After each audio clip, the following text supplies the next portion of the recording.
Okay, who want to start us off with the prayer? Nice and loud. Let's go. Nice and loud. Dear Heavenly Father, thank you for this day. Thank you for having us here. Thank you for having a blessing to have Coach Roy here with us and to provide for us. And I pray that we have an amazing day. And you keep all of us safe. In Jesus' name I pray. Amen. Amen. All right.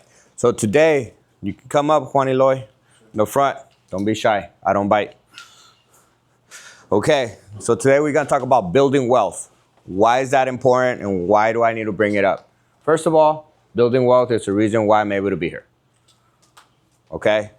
It's not rich, it's just wealth. Sometimes we misunderstand those words. What is rich? What is wealth? Right? Wealth is longevity. Rich is just for the temporary. I need you guys to start understanding that wealth is something that's a longevity. What is wealth?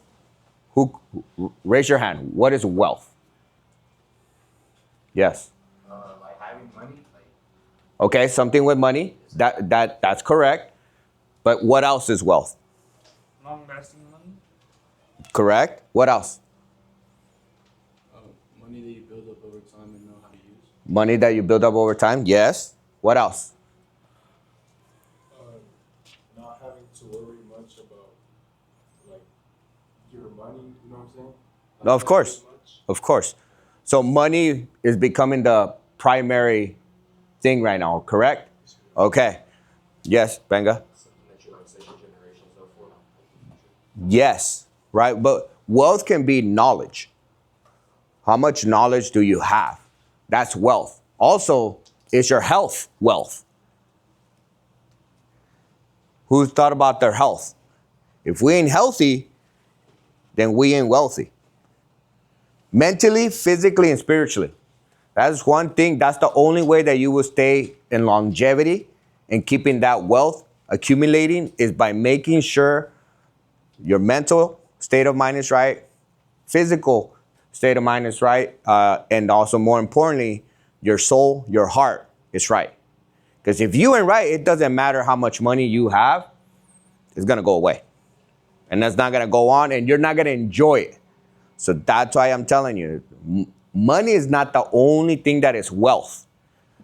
It's how you are mentally, how you are physically, and more important, spiritually. So building wealth is just bigger than just money. Because this is one question I will ask. It's just yes or no. If I were to give you $1 million today, will you accept it? Yes, sir.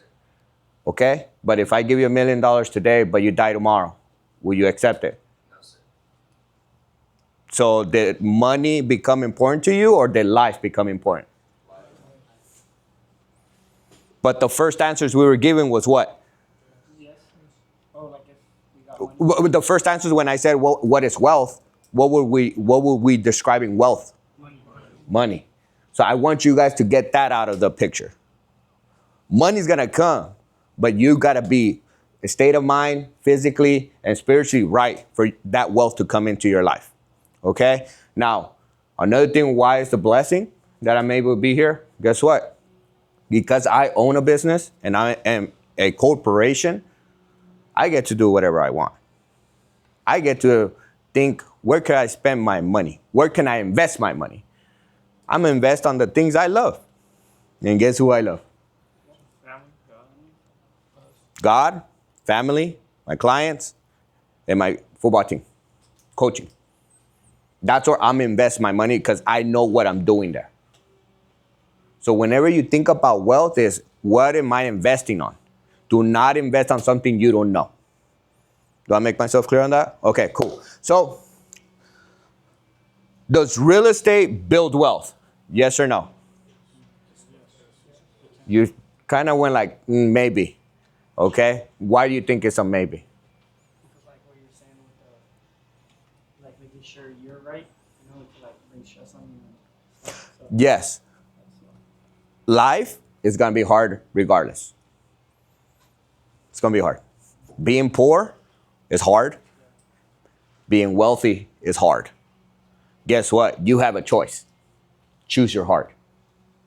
Do I want to be wealthy? It's going to be hard. Or do I want to be poor? It's going to be hard. So what type of things that you want, right? That's the thing that I want you to understand is what is it that I want in my life, right? Because I tell you, I am surrounded by a lot of millionaires. The one thing they always tell me is I just want peace, right? Peace of mind, that I can take care of whatever I enjoy. I don't need more. I can travel. I get the car that I want. I get to live at a house that I want. I get to eat wherever I want. I'm good.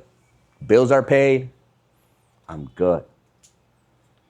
When I pass on, the next generation can take on this, right? But that is something that I want you to process it so you don't have that mindset that money is the reason why you're happy. Because I just demonstrated that you will not take $1 million for your life. Does that make sense? Yes? Okay. So real estate is something that, can you pass on real estate to your next generation? Yes. Yes, you can. But how, right? How? Who knows how? Inheritance. Inheritance on how? In your will. Okay. Will. What else? Anyone else? Okay. It is real estate, but will? Owning houses. Yes. Well, don't over time, like, houses should be going up. They do go up, regardless. They do go up now. But the difference is here is how do we pass it on correctly to my next generation? That's called a living trust. We want to put it out in living trust. That means now that particular asset, property, real estate, or anything that you own is being protected, that the state of California, the government can't touch it.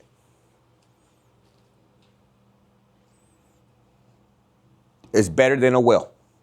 A will is something someone writes, notarize. A living trust is something that they actually go to the county, they record it and insure that living trust. And they do it the way it should. You can actually do it like this.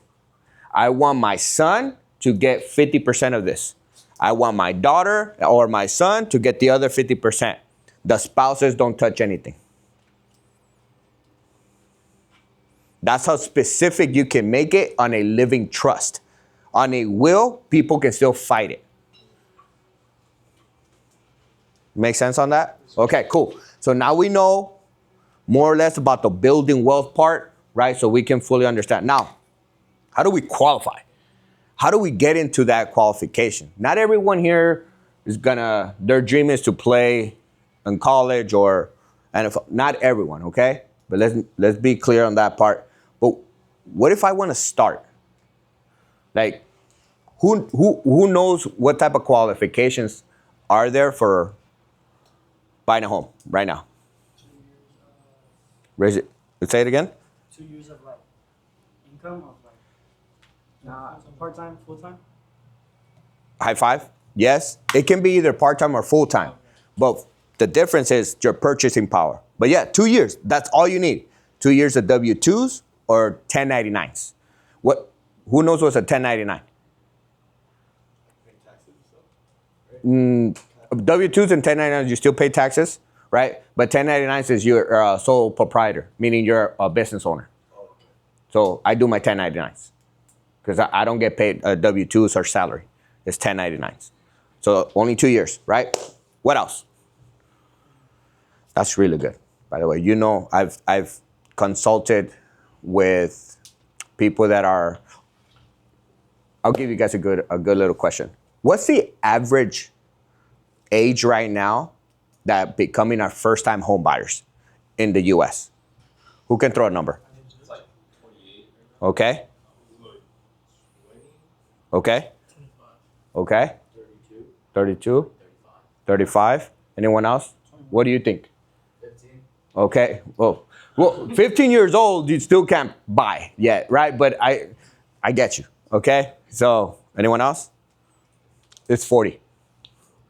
Right now, the average first-time homeowner is 40 years old. They didn't get that information early.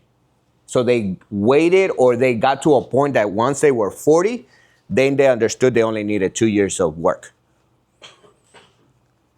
So that's what's crazy, right? And why do I say that? Because I don't never want you to go once you're graduated from here and think I have to go work for these amount of years for me to start building wealth. No, you don't.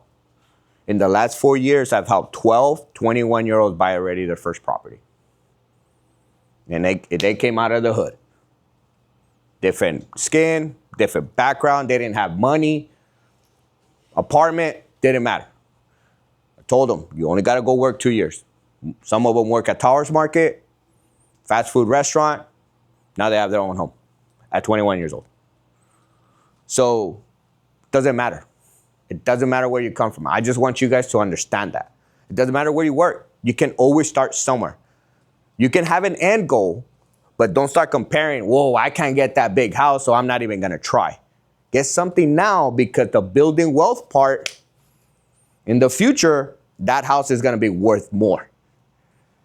And that's what you want to be.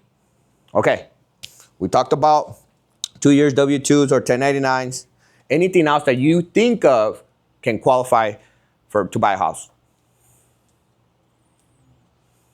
Well, you need to have a certain amount of credit score, right? Credit. Yes, credit. What type of, how much of a credit score? Right now, it's a 580 minimum. Maybe you guys don't understand that now, but someone at 40 years old and I tell them 580, really? I thought it was 750. I thought it was 800. No, it's just 580. And the thing is, they're just assuming that we need to be at this spot. No, you don't. For your first-time buyers, you only need to be at 580. Right? So think about that. When you think about credit cards, debt, think about, I need my credit score to be good for me to buy, for me to build wealth. Okay? So now, talked about work, talked about credit. What else? What else do you guys think? What about like a down payment?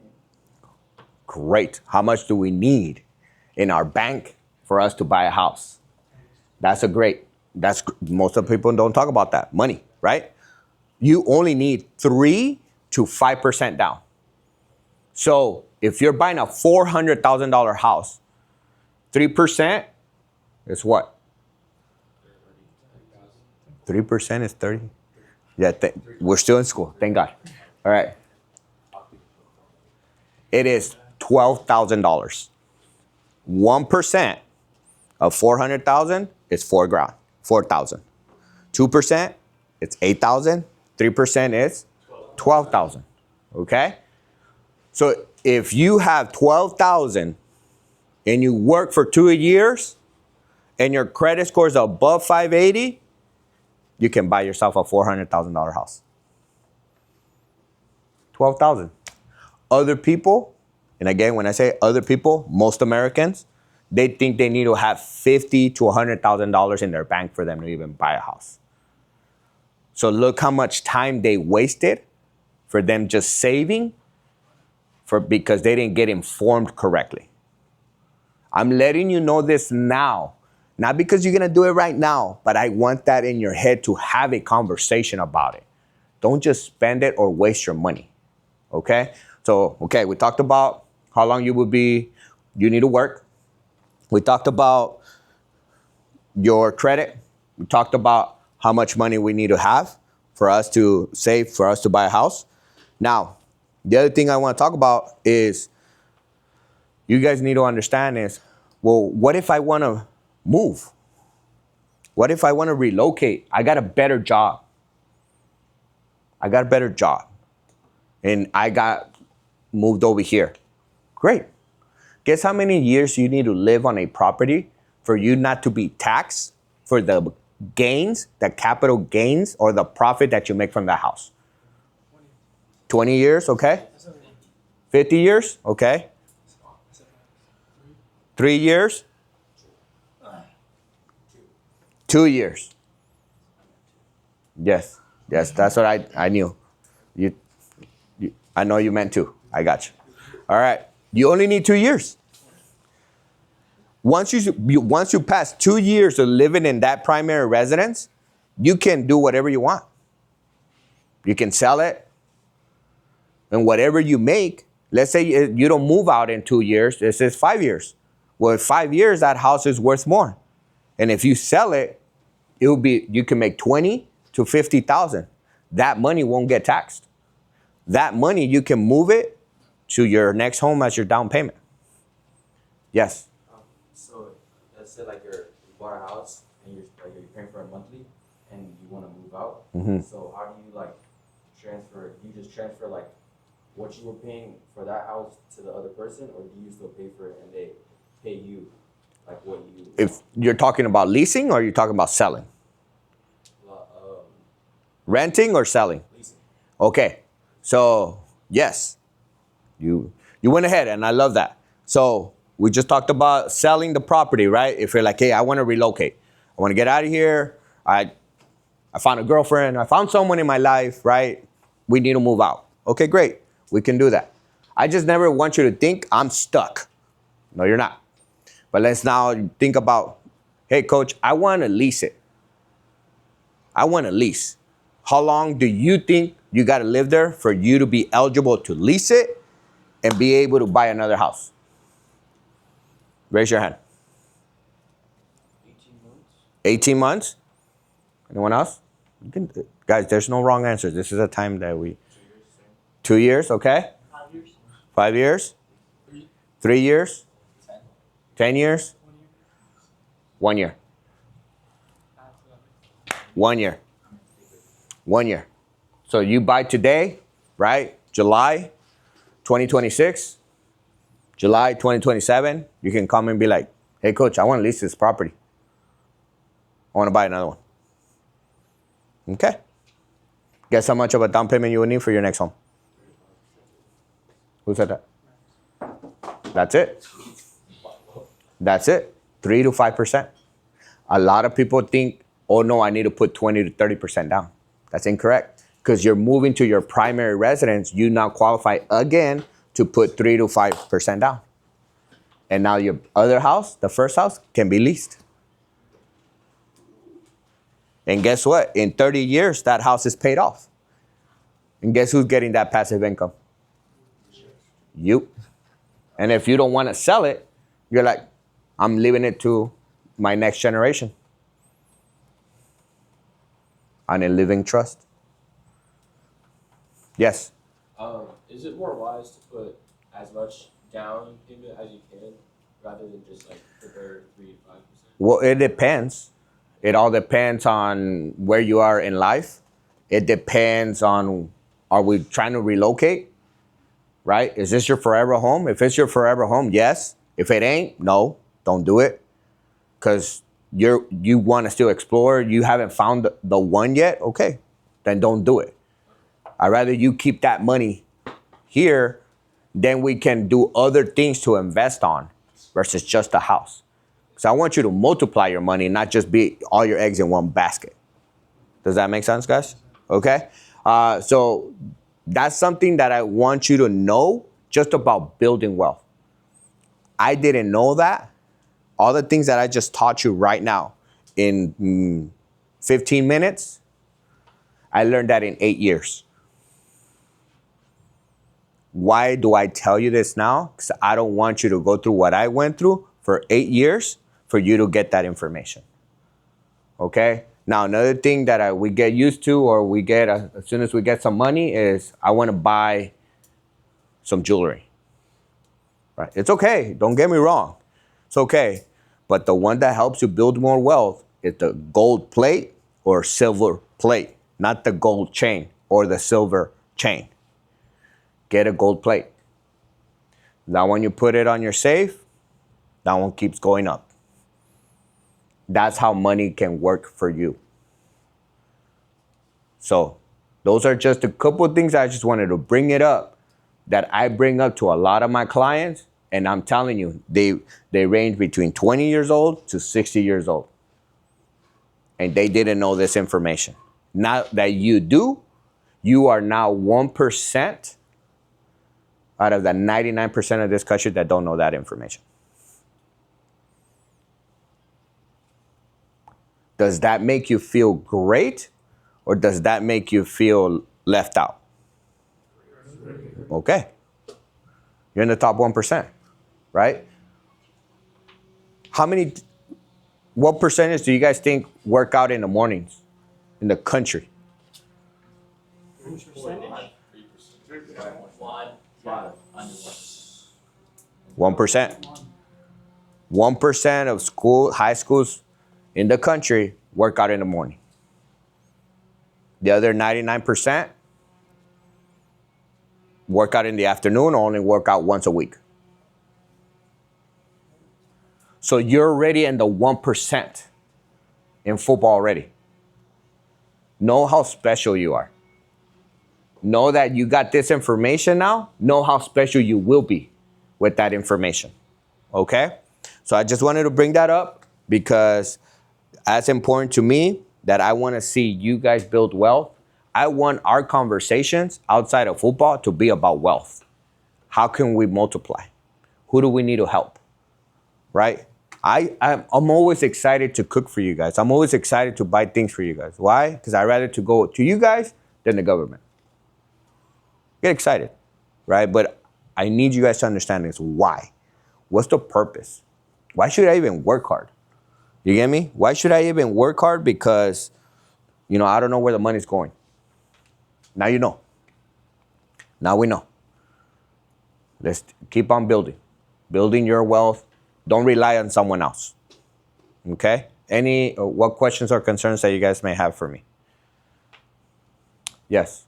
So like an average house like to buy is like 400,000, right? More or less, yeah. Yeah. How much years to like pay that off? How many years? You can do a 30-year fix, right? You can do a 30 years. I would always recommend 30-year fix, right? Because that allows you the payment to lower, right, for 30 years. But this is where I help you even more. It's like, hey, you're make extra payments every month. So if your monthly payment is $3,000, right, and you're like, hey, coach, I got about $800 free. After my groceries, I'd put that $800 there then on your principal. Because the more money that goes to the principal, the less you pay over time. Because now you're not paying interest. Does that make sense? Okay. So that's why it's important for where the money is going. Because a lot of times people will say, I got $800 to waste. I'm like, no, you don't. Right? Like, save it. If you don't know what to do with it, save it. Just save it. Because sooner or later, you will be like, man, I wish I had that money. Because an opportunity might pop up. An opportunity will pop up. Right? So you guys got to understand, like, if we save that money, and when that blessing shows up, you're able to say, I want to do this. You raise your hand. What happened? Would it ever affect your credit score if you were to do a lower down payment on a house? Nope. Doesn't affect your credit score. The only time it affects your credit score is when you get into debt. When you apply for credit cards for any shoe store, any clothing store, anything like that, then you're like, oh, I got approved for $500. Let me spend $500.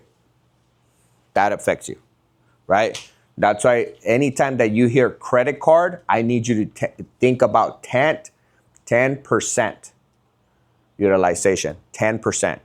Only utilize 10% of the credit that you got approved for. So if we got approved for 1,000, what is 10% out of 1,000? $100. You're like, really? Really cool? Yes. Because then you don't get yourself in trouble. Does that make sense? Because if you spend 1,000, guess what you're doing the next 6 or 12 months? Paying that with interest. Don't you control the money. Don't let the money control you. Okay? So that's the end of the building wealth in those 20 minutes, right? I wanted to talk to you about that because that's important to me. I wanted to share that with you. Okay? So now we're going to pray so we can eat some great food, right? Everyone is going to get one taco, right? And probably 2 or 3 slices of pizza. But let's pray up. All right? Let's go. Huh? Yeah, you can pray. Let's say it out loud.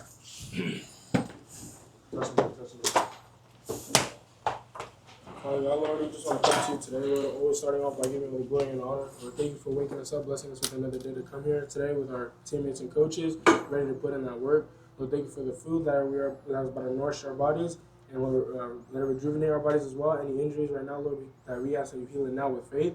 Thank you for all the coaches that are coming here today to pour their time into us, Lord. And I pray that you give us a sound mind so we can go through this practice and ready to put in that work. In Jesus' name we pray. Amen. Amen. Let's get it.